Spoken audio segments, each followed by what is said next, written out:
আজ চললাম আসাম জুতে। আজ নিয়ে চলছি আপনাদেরকে আসাম জুতে। এটা হচ্ছে জু অর্থাৎ চিড়িয়াখানার সম্মুখের দৃশ্য। কত দূর দূরান্ত থেকে দর্শনার্থী নিয়ে গাড়িগুলা এসে পার্কিং করে রেখেছে। আমরাও রেখলাম আমাদের গাড়ি, আর আমরা চলবো এখন জুর ভিতরে। আসাম জুতে আসতে হলে চতুর্দিক থেকে খুব সুন্দর সুবিধা আছে, যেমন রেলওয়ে স্টেশনের তো কাছেই পড়ে, এয়ারপোর্ট থেকেও নজদিক, আর বিভিন্ন ধরনের গাড়ি ঘোড়া, অটো, ট্যাক্সি, টোটো যা নিয়ে আপনি আসতে পারেন। আসার খুব সুন্দর সুবিধা আছে আসাম জুতে। যদিও প্রাকৃতিকগতভাবে সাজানো জুটা, কিন্তু কমিউনিকেশনেরও খুব ভালো ব্যবস্থা আছে ওইখানে। তাই আজ চললাম আপনাদেরকে নিয়ে আসাম জুতে। এই আমরা জুতে ঢোকা মাত্রই দেখলাম কতগুলা পেলিকন জলকেলি করছে। দেখে খুব ভালো লাগলো। আমরা দেখতে থাকলাম ওদের ওই দৃশ্য। আর যেহেতু যে কোনো জুতে যেতে হলেই টিকিট লাগে, তাই এখন আমরা যাত্রা করলাম টিকিটের উদ্দেশ্যে। কোথায় টিকিট পাওয়া যায়, তাই ওইখানে দেখলাম টিকিট গড় লিখে ওয়ে টু টিকিট কাউন্টার, তার মানে আমাদেরকেও টিকিট কেটে ঢুকতে হবে। চলুন যাই আমরা টিকিট কাউন্টারের কাছে। এই এসে পড়লাম টিকিট কাউন্টারের কাছে। এখানে লিখে দিয়েছে লাইন বেঁধে টিকিট কাটার জন্য। পুরুষ এবং মহিলার উভয়ের অন্য অন্য লাইন দেওয়া আছে। পুরুষরা অন্য লাইনে আর মহিলারা অন্য লাইনে। একটা টিকিটের দাম 33 টাকা। আমরা 33 করে 66 দিয়ে দুটো টিকিট কিনিয়ে আমরা চললাম। এই রেটটা এখানে লেখাই আছে, অ্যাডাল্ট আর চাইল্ড। টিকিট কেটে একবার চললাম আমরা জুর ভিতরের দিকে। এটা হচ্ছে পেলিকান। পেলিকনকে দেখেন, পেলিকনগুলা কি সুন্দরভাবে জলের মধ্যে দাঁড়িয়ে। এটি বিশাল জলচর প্রাণী। পেলিক্যান শব্দটি প্রাচীন গ্রিক শব্দ থেকে আসা। ওরা দলবদ্ধভাবে থাকতে পছন্দ করে। মাছ এদের প্রধান খাদ্য। 15 থেকে 20 বছর পর্যন্ত ওদের আয়ুষ রেখা। আর ওরা খুব গভীর জলে বাস করে। কিন্তু এখানে যেহেতু জলের এটা হয়তো ঠান্ডার সিজন থাকায় জলের লেয়ারটা কমে গেছে, তথাপি ওরা খুব সুন্দরভাবেই চলাচল করছে। দেখতেও খুব সুন্দর। ওটা হচ্ছে উট পাখি। উট পাখি পৃথিবীর বৃহত্তম পাখি। পাখিদের মধ্যে উট পাখি সবচেয়ে বিশাল। দেখেন উট পাখিটা যেন আমাদেরকে স্বাগত জানাচ্ছে। দেখেন কি যেন কুড়ে কুড়ে খাচ্ছে, আর আমাদের দিকে কি সুন্দরভাবে চপচপ করে ওই নেটগুলোতে কী জানি করছে। হয়তো কোনো পোকা টোকাও ধরে ধরে খাচ্ছে, আর আপন মনে ঘুরে ঘুরে বেড়াচ্ছে। উট পাখি, বাহ কি সুন্দর পাখিটা। দেখেন 3-4টে আছে, কিন্তু একটাই আমাদের কাছের দিকে আসলো, আর আমি ওইটাকেই ক্যামেরাবন্দি করলাম। জুতে এসে খুব ভালো লাগলো দেখে। উট পাখি বিশাল পাখিটা আমার চেয়েও অনেক উঁচু, দেখে বেশ ভালো লাগলো। এখন আপনাদেরকে নিয়ে যাব ইমু পাখির কাছে। উট পাখির কাছেই ইমু পাখিটা রাখা আছে। এখন আমরা যাব ইমুর গড়ালে। ওটা হচ্ছে ইমুর পাখি। দেখেন ইমু পাখিও উট পাখির মতো বিশাল আকারের পাখি। দেখেন ওটা কিন্তু উঠছে না। অনেকক্ষণ দাঁড়িয়েছিলাম ও উঠবে বলে, আর ওর পিছন দিকে একটা ঘুরে ঘুরে খাচ্ছে, আর ওই বেচারা বসে বসেই কি জানি ওর খাদ্য সংগ্রহ করে নিজে নিজেই খাচ্ছে। দেখেন তো খাচ্ছে, কিন্তু উঠছে না, বসে বসেই খাচ্ছে। আর আমরা অনেকক্ষণ, আমি না অনেক লোকেই দাঁড়িয়েছিল ও উঠবে বলে, কিন্তু ওই ইমু পাখিটা উঠে নাই। আপনাদেরকে উট পাখি, ইমু, পেলিক্যান দেখে নিয়ে আসলাম। এখন আমরা জঙ্গলের ভিতরের দিকে আসছি।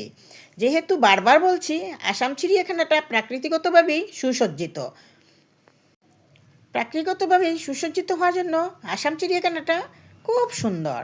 আর ওই সামনে কিছু গাইডলাইন দেওয়া আছে। তো গাইডলাইনের মধ্যে কী কী আছে সেটাই আপনাদের কাছে দেখার চেষ্টা করব। এটা হচ্ছে আসামের রাজ্যিক ভাষা অসমীয়া ভাষা। অসমীয়া ভাষাতেই লেখা আছে কোথায় কত নম্বর গেইটে কী কী জিনিস রাখা আছে। আর উপরে যেহেতু ইংলিশ আমাদের আন্তর্জাতিক ভাষা, তাই ইংলিশেও লেখা আছে যেন যে কোনো রাজ্যের লোক এসে পড়তে পারে। আর ওই কুম্ভীর মহাশয় দেখেন তো, এই কুম্ভীর মহাশয় জল থেকে উঠে কি সুন্দরভাবে রৌদ্রতাপটা দেখাতে লাগাচ্ছে। আর এটা হচ্ছে গন্ডার। একশৃঙ্গ গন্ডারের জন্য আসাম প্রসিদ্ধ। গন্ডার আসামের রাজ্যিক পশু। আসামের কাজিরঙ্গা, পবিতরা, ওরাং এবং মানস অভয়ারণ্য গন্ডারের জন্য প্রসিদ্ধ। যদিও প্রসিদ্ধ চিড়িয়াখানাতে প্রদর্শনীমূলকভাবে কয়েকটি গন্ডার আছে দর্শকদের জন্য সংরক্ষিত।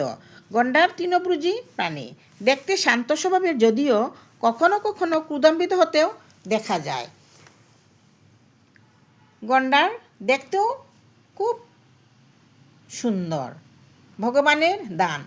আর ওটা হচ্ছে গন্ডার আর হরিণ একসঙ্গে ভাই ভাই হিসেবে ওরা খেয়ে যাচ্ছে। দেখেন, হরিণগুলোও খাচ্ছে, গন্ডারও খাচ্ছে। এক জায়গাতেই দুজনকে রাখা হয়েছে। হরিণের টিম আছে আর গন্ডারগুলা ছড়িয়ে ছিটিয়ে আছে। ওইখানে আবার কিছু হরিণ রাখা আছে। হরিণ সাধারণত তৃণভোজী প্রাণী হয়, শান্ত মসৃণ স্বভাবের হয়, খুব শান্ত হয় হরিণ। আমাদের আসামে কয়েক প্রজাতির হরিণ দেখতে পাওয়া যায়। হরিণ যদিও তৃণভোজী, কিন্তু খুব অমায়িক ও শান্ত স্বভাবের হয়। দেখেন, এখানে কয়েক প্রকৃতিরই আপনার হরিণ রাখা আছে। এখানে সাদা সাদা ছাগলের বাচ্চার মতো কয়েকটা দেখা গেছে, ওরাও কিন্তু হরিণ। ওই দেখেন, দূরে দেখা যাচ্ছে। বাহ, কি শান্ত হয়ে আসছে। দেখেন, খুব শান্ত স্বভাবের হয় কিন্তু হরিণ। এখানে এক গ্রুপ ওরা, বাহ, এক গ্রুপ ওরাও বসে আছে। ওই দেখেন, কোথাও কোথাও বিভিন্ন ধরনের রং, বিভিন্ন প্রকৃতিও বিভিন্ন, সিংহের সাইজগুলো বিভিন্ন, ছোট বড় মাঝারি ধরনের, অনেক ধরনেরই হরিণ দেখতে পেলাম আজ চিড়িয়াখানাতে। আর আসামে বিভিন্ন প্রজাতির হরিণ পাওয়া যায় বলে সেটা আগেও জানতাম। এখন আমরা চলছি নীলগাইয়ের উদ্দেশ্যে। এখন ওটা হচ্ছে নীলগাই গেট। দেখেন, নীলগাই সাইনবোর্ডটা মারাই আছে। আর ওটা হচ্ছে বাহিরের দৃশ্য। যেহেতু প্রকৃতিগতভাবেই সুসজ্জিত আসাম চিড়িয়াখানা, তবে কিছু রিনোভেশনের জন্য কাজকর্ম চলছে বলে কিছু গাছপালা ওরা কাটছে, আবার লাগাচ্ছেও। গাছ কিন্তু বেশি কাটতে দেখিনি, কিন্তু বিল্ডিং টিং বানাচ্ছে কি। আর এটা হচ্ছে নীলগাঁও। নীলগাই সাধারণত পুরুষ নীলগাই যেগুলা, ওইগুলা নীল রঙের হয়। এই দেখেন, ওটা হচ্ছে পুরুষ নীলগাই। আর ওইটা হচ্ছে মহিলা নীলগাই। মহিলা নীলগাই সাধারণত ধূসর বা বাদামি রঙের হয়। মহিলা নীলগাইয়ের শিং হয় না, আর পুরুষ নীলগাইয়ের শিং হয়।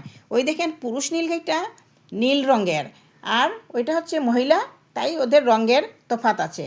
আর পুরুষের শিং হয়, মহিলা নীলগাইয়ের শিং হয় না। ওরা কিন্তু খুব শান্ত স্বভাবের হয়। ওইখানে রৌদ্রে বসে বাঘমামা কি মজা করে শুয়ে আছে, বাপরে বাপ। দেখেন, ব্ল্যাক বাঘ, হরিণের প্রজাতি। সব কিছু সুন্দরভাবেই লেখা আছে, কি খায়, কিভাবে চলে, স্বভাব কি বলে ওদের। বাহ, কি সুন্দর, খুব সুন্দর।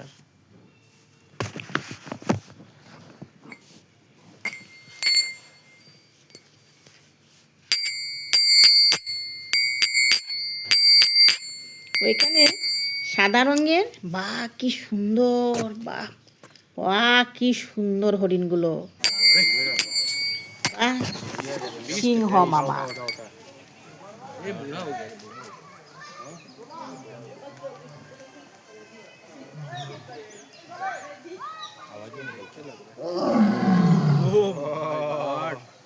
जरूर है।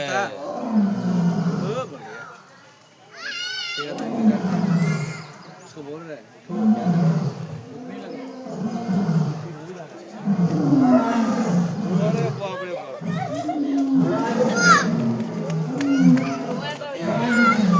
Oh, kaya lang siya.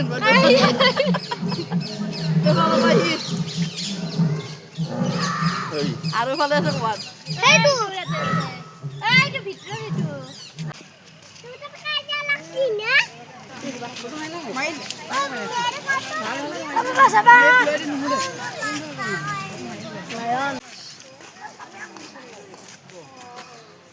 এখানে একটা সুন্দর জিনিস লিপিবদ্ধ করা আছে। মিস্টার জাহাঙ্গীর আহমেদ, গুয়াহাটি, আসাম, উনি ওই সিংহটাকে অ্যাডপ্ট করেছে। অ্যাডপ্ট আপনিও করতে পারেন। অ্যাডপ্ট করার উদ্দেশ্য হচ্ছে যে যদি আপনি ওর বাৎসরিক খাওয়ার এবং ঔষধের খরচাটা বহন করেন তাহলেই আপনার নামে অ্যাডপ্ট হয়ে যায়। যে কোনো পশু পক্ষী সাপ আপনি যেটা ইচ্ছা সেটাই আপনি অ্যাডপ্ট করতে পারেন। ওই জিনিসটা খুব ভালো লাগলো। তার মানে আপনি ওর গার্জেন হয়ে দাঁড়ালেন। কি সুন্দর সিস্টেমটা, খুব ভালো লাগলো। কেউ কেউ সাপও অ্যাডপ্ট করে, জিব্রা, জিরাফ সব কিছু অ্যাডপ্ট করা যায়। সেটা গভর্নমেন্টের আইন অনুযায়ী লিপিবদ্ধ করা আছে।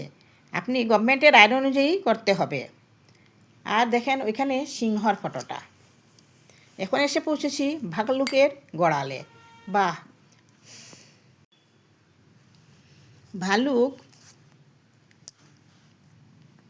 ভালুক মাংসাশী প্রাণী।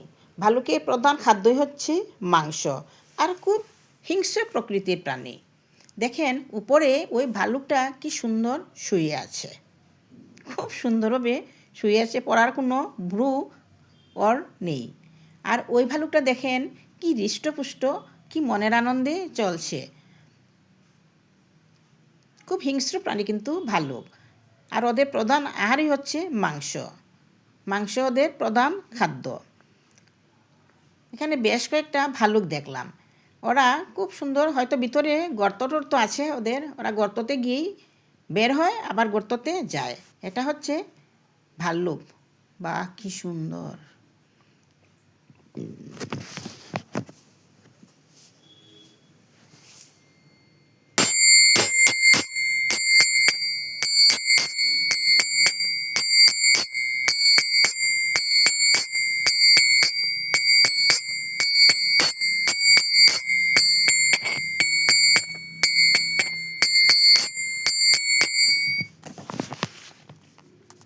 এতক্ষণ আপনাদেরকে ভাল্লুক দেখালাম, সিংহর গর্জন শোনালাম।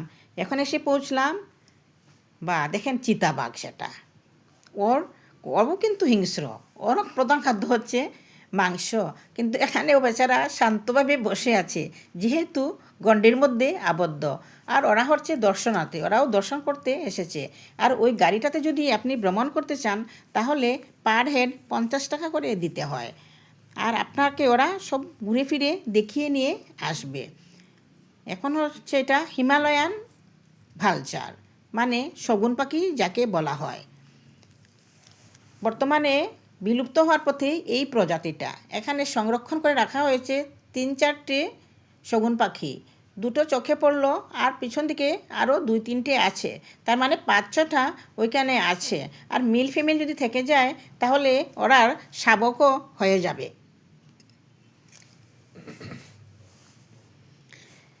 এগুলা দেখে দেখে আমরা আসলাম এখন লিওপার্ডের কাছে যাব।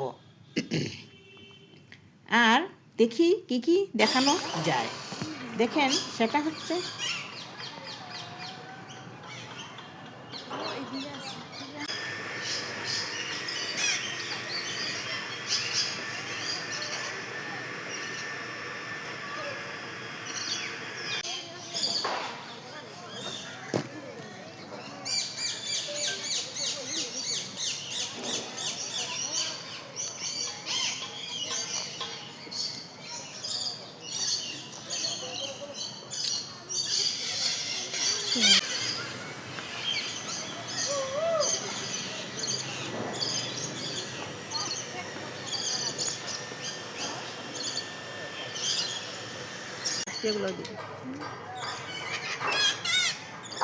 ওই টিয়া,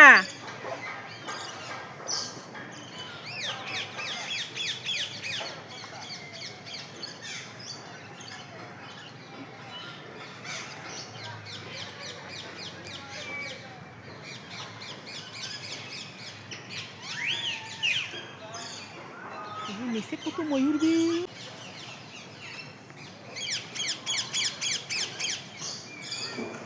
তো গাছের সামনে ওই তো না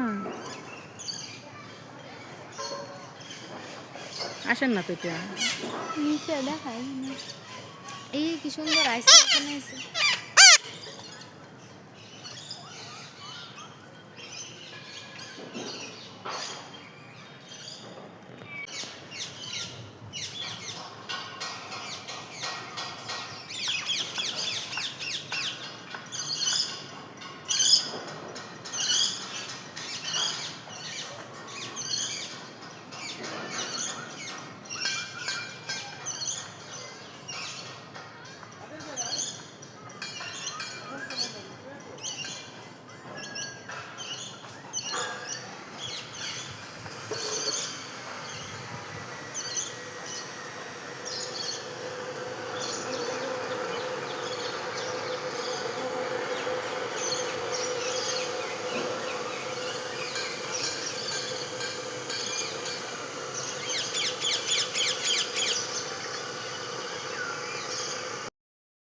ময়ূর হচ্ছে ভারতের রাষ্ট্রীয় পক্ষী।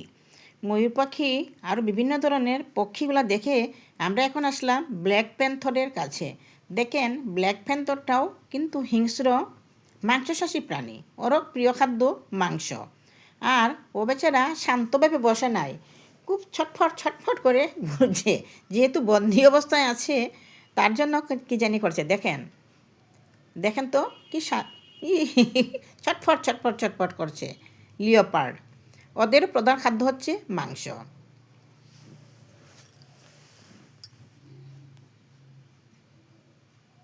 এখন আসলাম সাপের বাড়ি। এটা হচ্ছে সাপের গড়াল।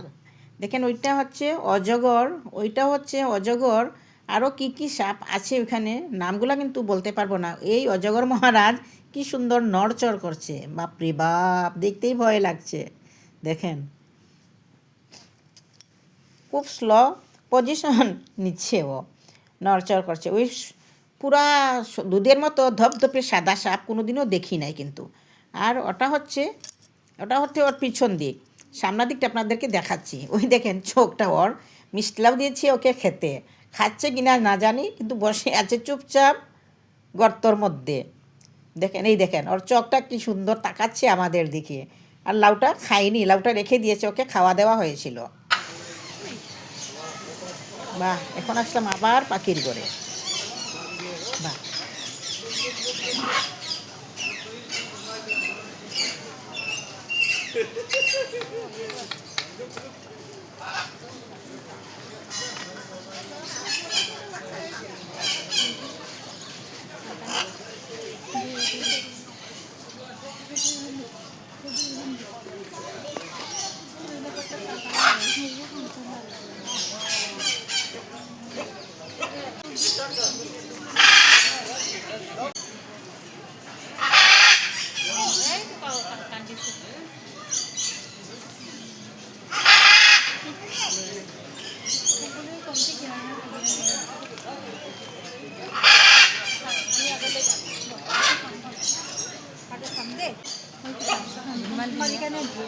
Oke painting nama piraya amig dag luna udah sih. Oh. Iya. Bisa kami ini.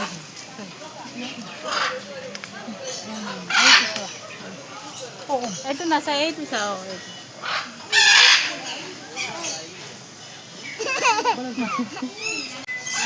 আগলে যাবে আমি আগলে বলো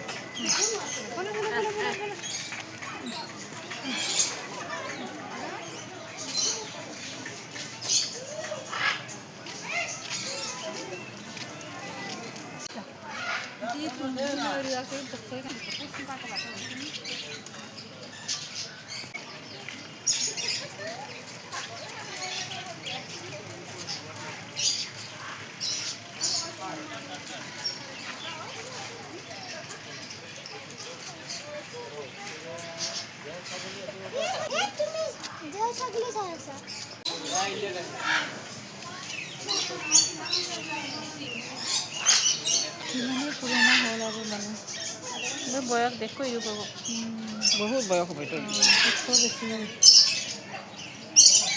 কচ্ছপকে কুর্মবতারও বলা হয়। এই কচ্ছপটির বয়স প্রচুর হবে। দেখেন নড়চড় করতে পারছে না বেচারা।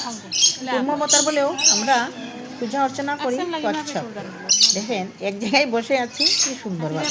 aja lo kita je.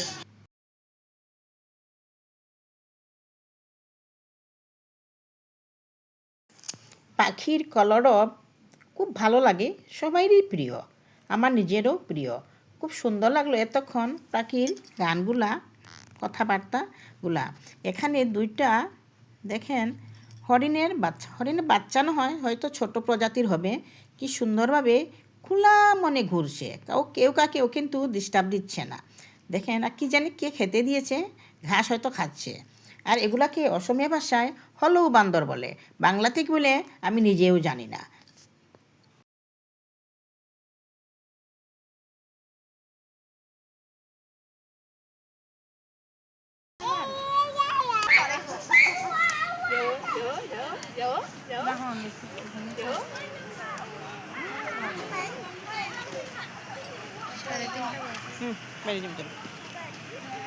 Masa pindah aja.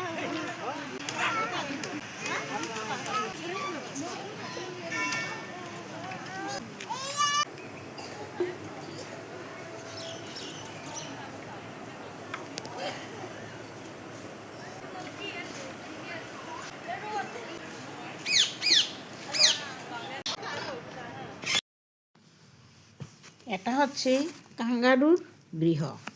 কাঙ্গারু Australian, ওইটা জিব্রা, ওই যে কাঙ্গারুটা দেখা যাচ্ছে, কাঙ্গারুটা শুকনো কায় একেবারে।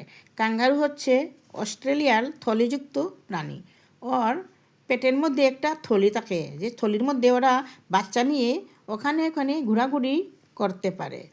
ওকে কাঙ্গারুকে অস্ট্রেলিয়ান প্রতীক হিসাবেও জানা যায়। দেখেন ও হয়তো পটি করছে নাকি, নিচেতে মাটি কুড়ছে। আর খুব শীর্ণকায় কিন্তু কাঙ্গারুটা। হয়তো অস্ট্রেলিয়ার ওয়েদার আর আসামের ওয়েদার এক না হতেও পারে। হয়তো ওয়েদারের উপরও কিছু সময় ডিপেন্ড করে পশু পক্ষী জন্তু জানোয়ারের বেঁচে থাকার কারণগুলা। দেখেন কাঙ্গারুটাকে কি সুন্দরভাবে কি জানি করছে ও।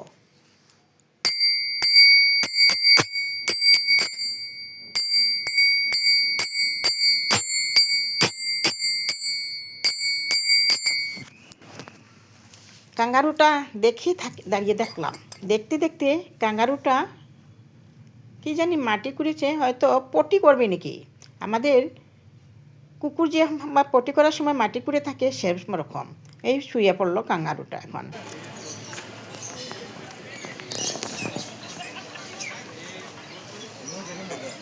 আবারও পাখির মিষ্টি মিষ্টি কলরব, মিষ্টি মিষ্টি গান। নমস্কার।